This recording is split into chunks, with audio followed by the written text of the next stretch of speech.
Hello and welcome back to Drama Investigator. Jeffree Star has a known history of being jealous of any and all competitors. A bit of competitiveness is okay in any industry, sure, but he takes things to the next level. Last year, as we all know, he got incredibly jealous of a 19-year-old, James Chihuahua, and accused him of all sorts of things. James Charles ultimately got cancelled, didn't have a career for a while, but he eventually did make a comeback with receipts. However, it goes to show the dangerous lengths Jeffree has gone to in the past to benefit his own back pocket. Only a few months ago, he was on a podcast of Keemstars called Mum's Basement, still accusing James of all sorts of horrible things. And recently, as we all know, he made an apology video and apologised to James. And yet he hasn't been cancelled. Meanwhile, Jaclyn Hill got cancelled last year over selling hairy lipsticks. The double standards are real. So why is he jealous? Surely he would have learned by now that his jealousy won't get him far. Well, there's still one influencer who he hates a match, and that is Jackie Aina. Jackie Aina recently released a candle fragrance and self-care brand called Forever Mood. She's selling a range of scented candles in candy-coloured jars and silk pillowcases and headbands, something very unique to what other beauty gurus are selling at the moment. However, Jeffree Star caught on to his competitor's new business idea and saw that her candles were selling really well, so he decided to team up and affiliate with a candle company literally the same day, no joke, hours before Jackie's launch. He essentially stole her potential customers. People were very quick to point this out too. Shady. My new favorite candle.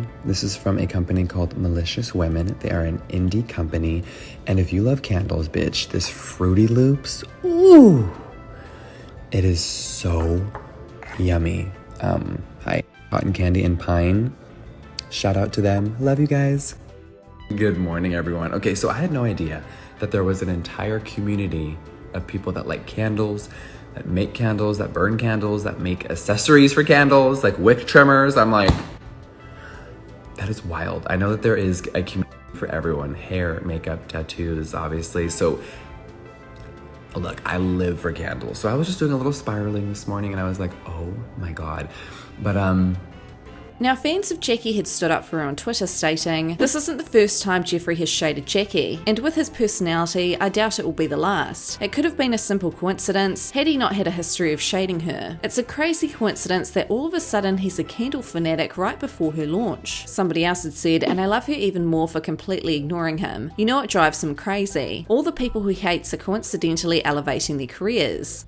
Interesting. Saucy. It appears Jeffree is trying to affect every launch of his enemies in one way or another. Very pathetic indeed." So as we all know, Jeffree wants to move out to Wyoming, buy a ranch out those ways, and head out there every time he needs a break from LA because he gets cancelled some match. Well, there's an issue. The main problem with him moving out those ways, part-time apparently, is that most small towns in Wyoming and Montana thrive off small businesses. It appears he plans on taking away from small businesses, which are most people's livelihoods out those ways. He plans to start up businesses over there, according to one of his Instagram stories where he was visiting, so throwback to when he was talking about his sneaky plans for Montana. oh, hello everyone. Okay, right now I am looking at some properties in the city of Billings, Montana. No, I'm not moving to Bozeman, but one of my best friends lives here and I am buying them a house and a very cool big ranch where I can always, of course, come and visit. So nope, Jeffree Star Cosmetics is not moving to Montana, but I do have some other investments and other things I'm working on, but I'm looking at some properties here, and Billings is stunning, bitch. The weather here is flawless. I've been here before, but I haven't spent much time, so we're gonna spend the day here, and I can't wait to check out the city. So hi, Billings. How are you? Then after tomorrow, I'm gonna be heading off to the state of Wyoming, which is actually one of my favorite states. It's so calm and peaceful there, and I will be looking at some really cool ranches with a lot of acres and silence and miles away from anyone, for myself. So yes, bitch, Jeffree Lynn is coming to Wyoming, and I'm just so excited. So I think that 2020 has been so crazy. It definitely opened up so many new chapters and things that I was maybe not ready to do, but bitch, I'm ready. I will always be a Californian, but honey, it's time to expand my wings and have a little more solidarity.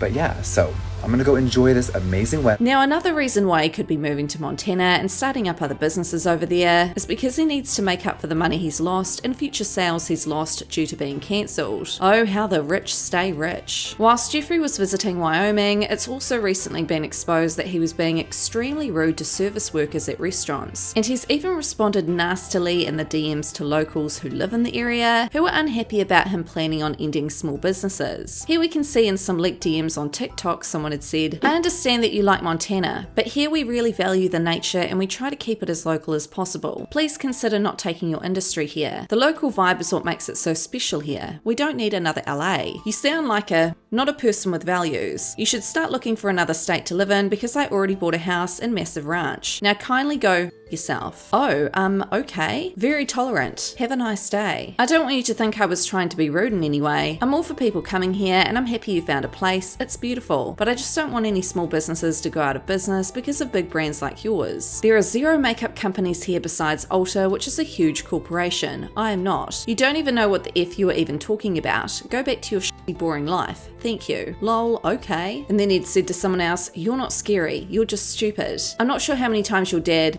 you, but don't take it out on me. Actually, my mom. Come me. Want my address? Sending your to the sheriff now. Silly. No, Jesus Christ, I don't want to you." And then Jeffree blocked the user. So in the TikTok video exposing Jeffree Star's DMs, I can't play it for copyright reasons, but the dude exposing Jeffree had said that Jeffree literally told his fans to come and say hi if they saw him out and about in Wyoming, but now he's out here blocking people who he was rude to in person. Now in more Jeffree Star related news, his new God Bespoken palette has just been revealed, and for demonetization reasons, I won't be saying the name of it. And also, fans aren't having it. The names of the shades are just absolutely unacceptable. They are not child friendly at all. The fact that Jeffree Star is releasing this collection knowing very well that 50% of his fan base consists of minors is very disturbing, especially after what Shane has been called out for. Parents are going to be absolutely mortified when their children ask them if they can buy this collection for them. So the palette itself is nude and pretty boring. However, here was Jeffree defending his palette and collection reveal on his recent Instagram story. Woo! Okay, I cannot believe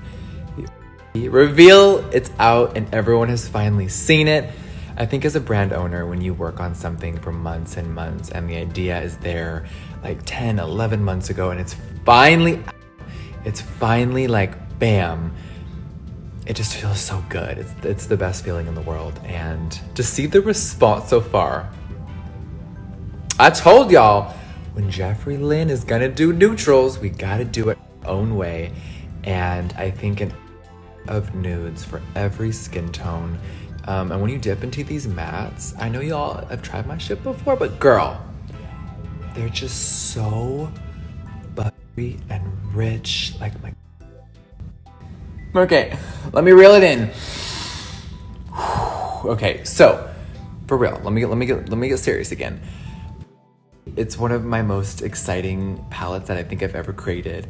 I wanted to do nudes my way, and I've been holding off on a long time. I know you guys have been asking for it for a minute, but I love playing in color, and I've loved creating these monochromatic fantasies, the rainbow fantasy, but I felt like it was time after Cremated to have a full back-to-back fantasy. You get the goth dream, now you get the nude dream, and I'm just having so much fun. So thank you guys for checking out the video. Of course, the collection launches next Friday, August 21st, and I'm ready.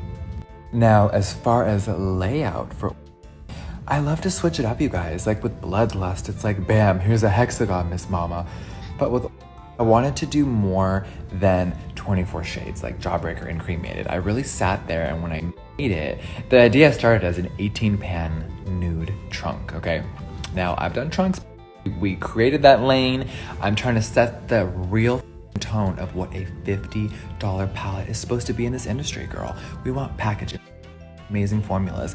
After reviewing things for 5 years and seeing so many formulas, great packaging a lot of the times, but just chalk, I think the industry knows the customer is not dumb anymore. Maybe 10 years ago, maybe 5 years ago, but with everyone reviewing makeup on YouTube, it really set the tone for how things I think were, going to be in the future. Now, before you decide to go ahead and buy this palette or collection, just a quick reminder, in the past, some of his conspiracy palettes were called out for being contaminated. People have also found shards of plastic in their Jeffree Star lipsticks, hairs in their highlighters, and molds in some of his lipsticks. So what are your thoughts on all this drama? Let me know in the comments.